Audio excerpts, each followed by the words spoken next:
Good morning students, class 7. I am going to teach chapter 6 in science. Chapter 6 name is structure of matter. In this lesson today the exercise give reason why. आज ये हम exercise करेंगे. Last time हमने पूरा chapter read कर लिया था. आज हम एक्सरसाइज कर रहे हैं. जिसमें फर्स्ट क्वेश्चन है एलिमेंट्स आर कॉल्ड. इसमें रीजन बताना मतलब ये रीजन क्या होता है. जैसे elements are called the building block of the universe. जो एलिमेंट्स होते हैं वो हमारे इस ब्रह्मांड के बिल्डिंग ब्लॉक्स कहलाते हैं. अब क्यों? तो इसका कारण होता है elements is a simplest form of pure substance. है ना, किसी भी शुद्ध पदार्थ का सबसे सिंपलेस्ट फॉर्म एलिमेंट होता है ना. सबसे सरल रूप क्या होता है? एलिमेंट ही होता है किसी पदार्थ का. अब from these elements all the other substances on the earth are made.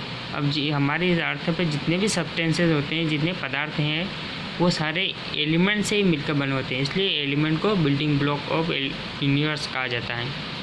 Next second question है metalloids processes the characteristics of the both metals and non metals. है इसमें ये पूछा गया है कि जो मेटेलॉइड्स होता है वो मेटल्स और नॉन मेटल्स के दोनों के कैरेक्टर शो करता है. तो इसका क्या कारण है? तो इसका कारण ये होता है metalloids are the elements that possess the characteristics of both metals and non metals. जो मेटेलॉइड्स होता है वो मेटल और नॉन मेटल दोनों के कैरेक्टर को पोसेस करता है ना. ये इसका कारण होता है, इसलिए ये मेटेलॉइड्स कहलाता है. ये तो डी एक्सरसाइज. अब हम चलेंगे ई एक्सरसाइज पर. इन this exercise E exercise short answer question. Short answer question. First question what is a chemical change, give two example. Chemical change क्या होता है, इसके दो एग्जांपल बताना है. तो chemical change is a permanent change in which new substance is form with different properties. अब chemical change क्या होता है? ये हमेशा परमानेंट चेंज होता है ना, कभी भी रिवर्सिबल नहीं होता है ना. परमानेंट चेंज होता है और ये नया सब्सटेंस फॉर्म होता है जो कि अलग प्रॉपर्टी का होता है, जो रिएक्टेंट से अलग प्रॉपर्टी का प्रोडक्ट बनता है. इसमें एग्जांपल जैसे डाइजेशन ऑफ फूड, है ना, हमारे खाने का डाइजेशन होता है. रस्टिंग ऑफ आयरन यानी लोहे पर जंग लगती है, ये केमिकल चेंज है. ये हमेशा परमानेंट होते हैं, स्थायी रूप से बने रहते हैं ना. नेक्स्ट सेकंड क्वेश्चन है differentiate between the metals and non metals. Metals और नॉन मेटल्स क्या होते हैं, इन दोनों के बीच डिफरेंस बताना है. तो आंसर है elements which are malleable ductile and good conductor of electricity are called metals. ऐसे एलिमेंट्स जो क्या होते हैं, मिलिएबल होते हैं, डक्टाइल होते हैं, यानी जिनको बजाने पर आवाज़ आती है, और गुड कंडक्टर ऑफ इलेक्ट्रिसिटी में विद्युत के सुचालक होते हैं, वो क्या कहलाते हैं? मेटल कहलाते हैं. जैसे एग्जांपल दे रखे हैं, मेटल मीन्स होता है धातु, है ना.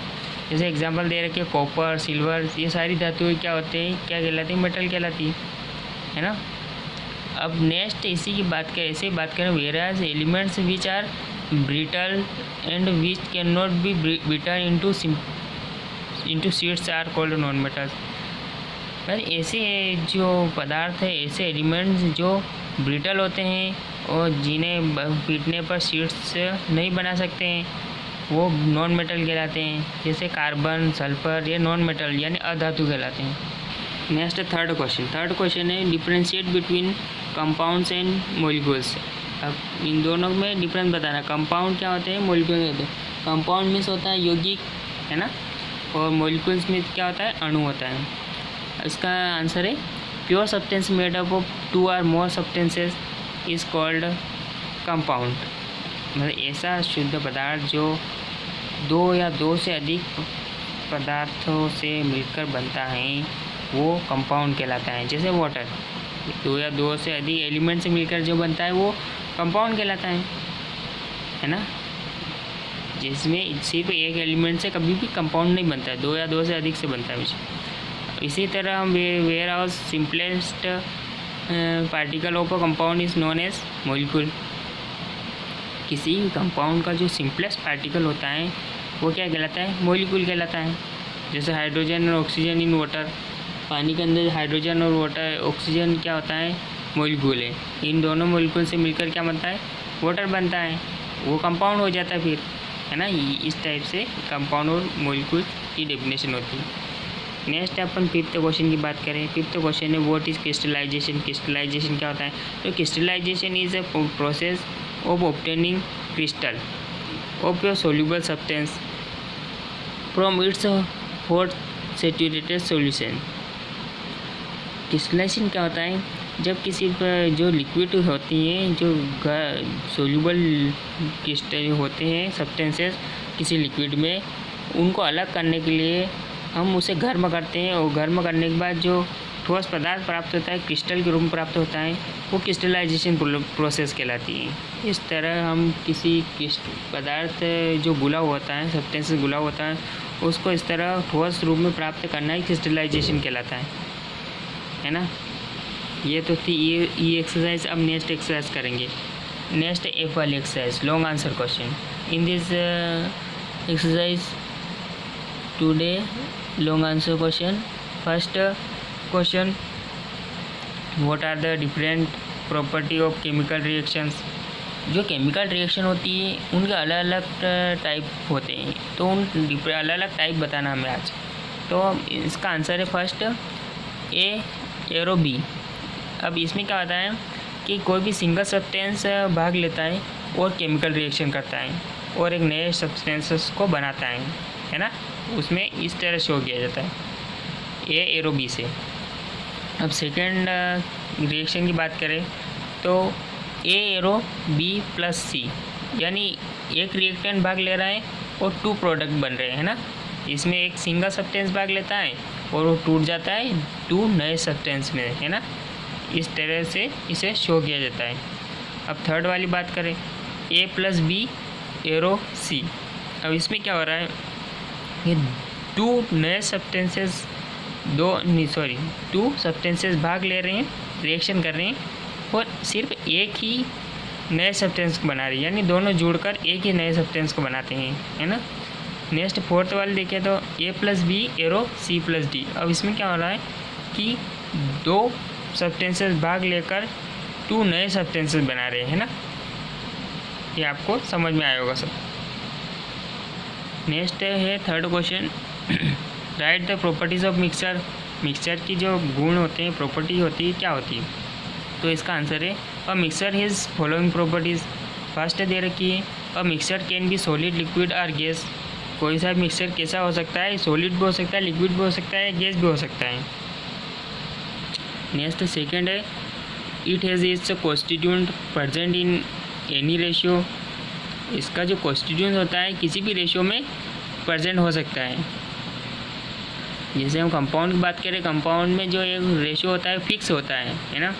लेकिन जो मिक्सचर होता है, मिक्सचर के अंदर जो रेशियो होता है वो फिक्स नहीं होता है। उनका रेशियो जो है फिक्स नहीं होता है, किसी भी रेशियो में हो सकता है। थर्ड दे रखा है constituent show their respective properties. Constituent भी क्या है, एक रेस्पेक्टिव प्रॉपर्टी शो करता है। Fourth constituent have their particle lying side by side. Next हम फोर्थ क्वेश्चन की बात करें, right any 4 important properties of a compound. अब अभी क्या हम मिक्सचर की प्रॉपर्टीज़ पढ़ रहे थे, अब हम कंपाउंड की प्रॉपर्टीज़ पढ़ेंगे। जिसमें फर्स्ट दे रखा है a compound always contain some elements which are combine chemically in a fixed ratio. एक जो कंपाउंड जो होता है वो हमेशा कुछ एलिमेंट्स को कंटेन करके रखता है ना, बंधित रखता है, हमेशा बंधित रखता है और केमिकली बंधित रखता है, जो कि एक फिक्स रेशियो में होते हैं। मिक्सचर की बात करें, मिक्सचर में कोई फिक्स रेशियो नहीं था, लेकिन कंपाउंड जो होता है उसमें एक फिक्स रेशियो होता है एलिमेंट का। अब सेकेंड प्रॉपर्टी की बात करें, a compound are different from those of its constituents elements. जो कंपाउंड होता है वो उसके कॉन्स्टिट्यूएंट एलिमेंट से अलग होता है ना। जो कॉन्स्टिट्यूएंट एलिमेंट की जो प्रॉपर्टी होती है उनसे अलग होता है। थर्ड प्रॉपर्टी की बात करें, a compound can be broken chemically into its constituent element. जो कंपाउंड होता है उसे हम तोड़ सकते हैं, ब्रोकन यानी तोड़ सकते हैं, केमिकली तोड़ सकते हैं उसके कॉन्स्टिट्यूएंट एलिमेंट्स में, यानी वापस उसके कॉन्स्टिट्यूएंट एलिमेंट को हम वापस बना सकते हैं। फोर्थ वाली प्रॉपर्टी की बात करें, some compounds quickly undergoes a chemical action but others react slowly. जो कंपाउंड जो कुछ कंपाउंड जो होते हैं जल्दी से रिएक्शन करते हैं, लेकिन कुछ जो कंपाउंड होते हैं बहुत ही धीरे धीरे रिएक्शन करते हैं, है ना। ये इनकी प्रॉपर्टी थी। थैंक यू, आज के लिए इतना ही।